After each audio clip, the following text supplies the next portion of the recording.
Hey guys, it is MissSimReno. If you are returning to the channel, welcome back. And if you're brand new, I am very excited that you decided to join me here today for another speed build. And as you can see, we are in Henford-On-Bagley today, building a kind of an old stone mill type building thing. Now I found this picture on Pinterest, it's also in the thumbnail, but I really thought it was so cute and it was so simplistic. And I figured, why don't I try to build it in The Sims and see if I can spice it up a little bit, because I knew that trying to translate this picture over to The Sims was going to result in creating a cube or a rectangle of some kind with very few windows, and therefore I knew I wanted to add like a ton of ivy and other little details that would just make it look a little bit more realistic. So that's really what we're doing here.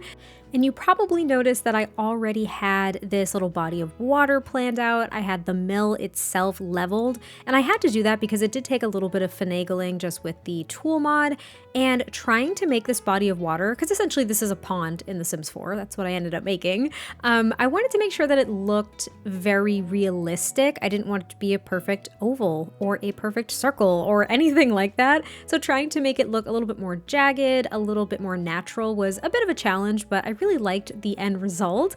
And as you can see, we are trying to figure out what we're going to do with this exterior, again, just to make it look a little bit more realistic. And I stripped back all the ivy. Now I was trying to use the debug.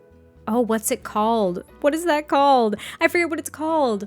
Oh, why am I like this? But I tried to use this debug item from Cottage Living, and I remembered that it typically causes routing issues inside of builds, especially if you freely place it. So it was something that I ended up pulling back from. I do put a lot of ivy back on this build, but I tried to figure out the rest of the structure before I did that, just because I knew that the ivy had to be strategically placed in my head to really balance out the build with the odd placement of windows, the very few windows, etc, etc. And I also added this little bump out piece as well, true to the image as well. You can kind of sort of see it, but that ends up being like a little gardening room. It's not a greenhouse per se, but it does have a like cobblestone or stone flooring compared to the wooden flooring in the rest of the house. It's kind of like a mud room, gardening room thing. I don't know how to explain it, but we are starting to work on some of the landscaping, again putting some ivy back on the house and adding a ton of just little grass pieces. They come in handy so much from the Cottage Living debug menu. I use them in tons of different builds all the time just to give the grass in The Sims 4 a little bit of dimension. I mean, I've talked about this many times, but the grass is very flat looking, so having those little grass pieces from that debug menu is so useful. And now I wanted the landscaping to be a little bit wild here because, again, this is an older like stone mill cottage thing that's been here for, I'm gonna go with hundreds of years at this point, at least a couple hundred years. And maybe the Sim or Sims that live here just want to try to maintain it. They don't try to stop the growth from kind of happening. They kind of like that the cottage is claimed by the world around it, but they do keep it in very good shape. They've got like older appliances and furniture. You know, this is a very rustic little home. This is not something where the interior is super contemporary, though of course I could see someone doing that, like for storytelling purposes, you know, buying an old stone cottage like this and turning into this little like contemporary bed and breakfast or something. Would that not be so cute? Oh my gosh. I would love a bed and breakfast like that. That sounds so freaking cute. I just got so excited. I don't even know if something like that exists. Anyway, I tried to build a little shed out here too. That was my first thought when I was trying to plan out the rest of this lot. But I didn't really want that. I wanted there to be a little bit more water. So I did end up using the pond tool again to create another body of water on this side of the lot, trying to make it look natural, trying to get rid of some of the jagged edges, and making sure that of course it was the same level as the other body of water. But I also wanted there to be a very tiny backyard space. I mean, I'm not really going to call it a yard, but there's like a little porch overhang thing in the back here with a few more activities. And then there's just like fencing that circles this entire lot to keep it separate from the woods and everything. So it's nothing fancy or, I don't know, super built out, I guess. But I wanted there to be a little bit of a living space back there because the house itself was so small and the lot is much bigger, but I really filled it with water and trees and other landscaping items. So there wasn't too much to do outside. But I did really like the landscaping too. This was filmed back in... Oh, you guys are gonna... You're either gonna laugh or gasp or both. I don't know. This was completed February 21st of this year, so I built it a while ago. And I'm just sharing it, and I've explained in other recent videos as to why that is, so I'm not going to sound like a broken record, but it was a while ago, and during this time I was building a lot of tiny homes. So when I first came to this lot, I was thinking about making a very tiny English cottage, and then it just evolved into this because I found that inspo picture, and I just really wanted to make it. I don't know why. I just really, really wanted to build something like it. So it's not a tiny home, but it is a smaller home. It's just a 1-bedroom. I want to say maybe 1.5 bath, but at least, of course, 1 bathroom. And I believe the bathroom, yeah, it's actually a 1 bath, and I think it's upstairs with the bedroom. So there is just the kitchen, open living, and maybe dining. I think there's a small dining table that I ended up being able to squish in there. And then there's the little like mudroom, gardening room thing. And you can see that I spent a lot of time on the detailing on this lot because, like a lot of the other tiny lots that I had done during this time, I had to add a lot more detail to the rest of the lot because the house itself would be so small. And I wanted this to look very natural to the landscape. And again, trying to make it look like it has been here for a very long time. So that is what I did. And now we're on to the interior. So downstairs, right when you walk in, is going to be the kitchen, living, and dining. The staircase took up a lot of space, a lot more than I wanted, but it ended up working out just fine. I did use these counters from the Country Kitchen kit, as well as a lot of things from base game appliance-wise, so like the stove and the fridge. And then we've got that fireplace from Cottage Living, which I did size down. I might size it up a little tiny bit from what it is now, but I love that fireplace so much. It fits in perfectly for a build like this. I was so thrilled. And this is more of a galley style kitchen just because I was so limited on space. I also was trying to just make this look a little bit different, so I added some floating shelves, but I think I stripped them back or moved them around in some capacity. I don't really recall. It's been so long now. I really should have watched this back before I started my voiceover.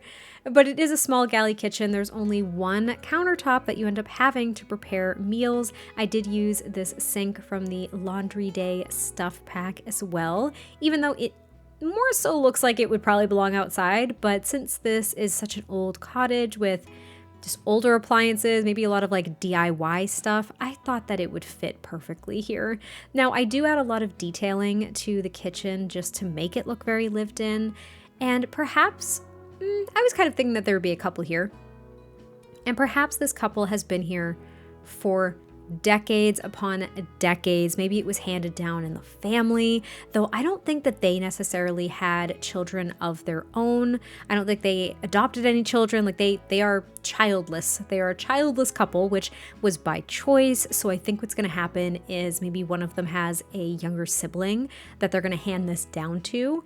That's kind of a nice idea. I was just thinking that a place like this would probably stay in a family for a long time, to preserve it and make sure that it didn't get torn down, that it didn't get renovated to the point of the historical details and everything being stripped away. Do you know what I mean? That happens, I'm not going to say a lot, but I've seen it happen with maybe older buildings. They get bought and everyone's like, oh, we're going to renovate them to make sure we preserve the history. And then they destroy it and it makes me sad. Maybe this lot is a historical marker, so you really can't renovate a lot of stuff. That's something in the US. I don't know how it works in other countries, but I know that there are buildings that can be, I don't actually know, it's probably like the town or something. I don't really know how it works, but they could be deemed as like historical sites in a town or city or something.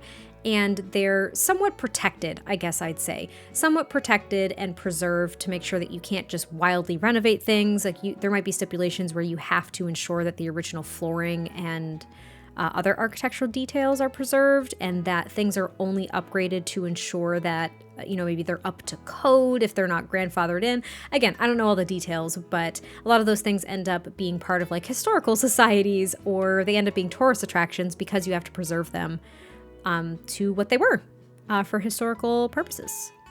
I hope that made sense. I don't know where that ramble came from. I went through the entire living space and the kitchen and the dining space while I rambled on, but I really liked it. It was a nice open space. I love that bookshelf from the Werewolves game pack. It was perfect. This little table from Cottage Living with the paranormal stuff pack chairs was so, so cute. and I don't know, it just seemed like a very cozy little space. And now this is going to be that little mudroom slash, I'll say gardening room, even though I did put a flower arranging table here. And then I added, I believe, this shelf here too from, is that the Blooming Rooms kit? I can't remember if that's the Blooming Rooms kit. It might be, but it's not functional, so I ended up getting rid of it. It looked a little bit too modern too, so I chose this shelf from Eco Lifestyle because it looks as though it would be a little storage shelf for all of your gardening needs. There's like the little ladder and more pots and stuff. And then I just added those gardening tools from Get Together and a few bags of soil from the Cottage Living Debug menu, and it ended up being a nice crowded little space that I loved a lot. And then we move on upstairs to the one and only bedroom. There's no door to this bedroom. It is just the entirety almost of the second floor, excluding the bathroom, which is a full bathroom because that is needed since there's only one bathroom. But I chose this bed from Cottage Living, a base game dresser, and just added a few more details such as a mirror and another plant, just some like a basket of like pillows and blankets and stuff. And then I tried for a long time. It doesn't look like a long time, but for me it was like maybe 10 minutes on and off camera of picking freaking swatches for the curtains in the bed. This was like my third attempt at doing that, I promise you. It just took me so long. I didn't want it to be overly colorful, but I wanted it to mesh really nicely. And then I chose the pink bedspread because I found that vase of flowers from the My Wedding Stories game pack. And I had never used the pink before, but then it was too much pink. So I kept on swapping, kept on changing things back and forth and back and forth. Ended up being a lot more colorful than I was anticipating, but I liked how it turned out, and hopefully you all do too. It's blue and yellow, one of my favorite color combinations, and the pink kind of complements it, so that was kind of nice. And then this is going to be the bathroom, where I just tried to use some older fixtures, such as the sink, toilet, and that shower from base game as well, though I did for a split second try to use the one from the Vampires game pack, but it was a little bit too fancy, a little bit too Victorian for me. I wasn't really a fan. I didn't think it really fit this build. And then I just add a couple of decorative items as well on top of the dresser, though I was struggling to find what the heck I was looking for a while.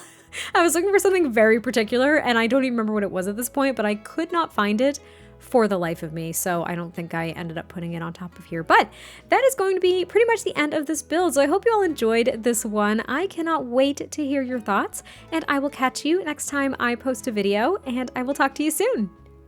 Bye!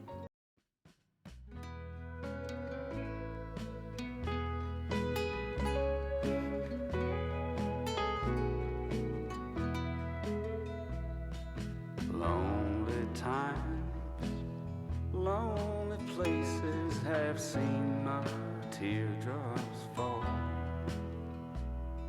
Lonely hearts, lonely places that stare at lonely walls. But with all these tears and heartaches, dear, I still have sweet dreams of you. And time's gone by when you were mine, my lonely dream come true. I tell myself that one of these days you'll come back home to me, and you'll be my love once again. But I know that it's all just fantasy. Well, it's just some little game I've been playing, because I can't take the truth. I know